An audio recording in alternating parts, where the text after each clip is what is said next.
Flying over Afghanistan's rugged and desolate landscape, it's easy to get a sense of the challenge facing military commanders on the ground.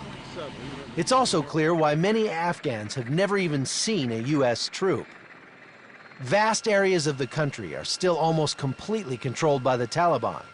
This power enables them to move weapons and continue fighting while also smuggling the opium that keeps money coming their way. One bright spot is the growing accuracy of U.S. intelligence gathering.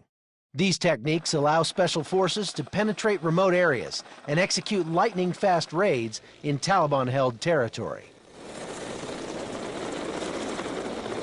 I traveled to western Afghanistan's Herat province, where a special operations task force is fighting the enemy in places where American soldiers have never been before.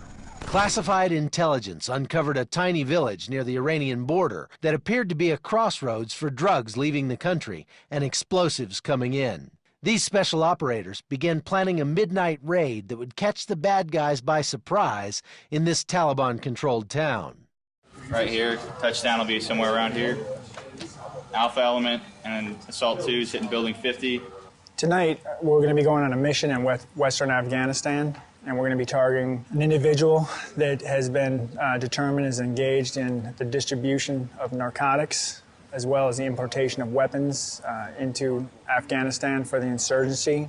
We're hoping to essentially seize any narcotics or weapons that he may have and collect any evidence that we can use to prosecute him. Accompanied by Afghan commandos, we boarded 3 helicopters in the dead of night at the Special Ops base south of Herat. Then a high-speed, low-level flight deep into enemy territory. The blacked-out helicopters dropped the team just outside the village, and within minutes the commandos had it surrounded. A new moon meant almost zero light, making it hard to see, even with sophisticated night vision equipment.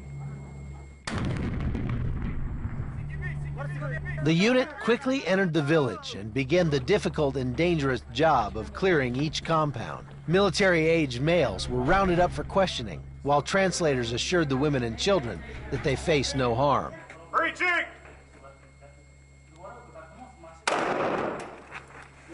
Some persons of interest were found, though it wasn't immediately known if the team had caught the man they came for. When the mission commander was satisfied everything had been searched, the unit began preparing to leave.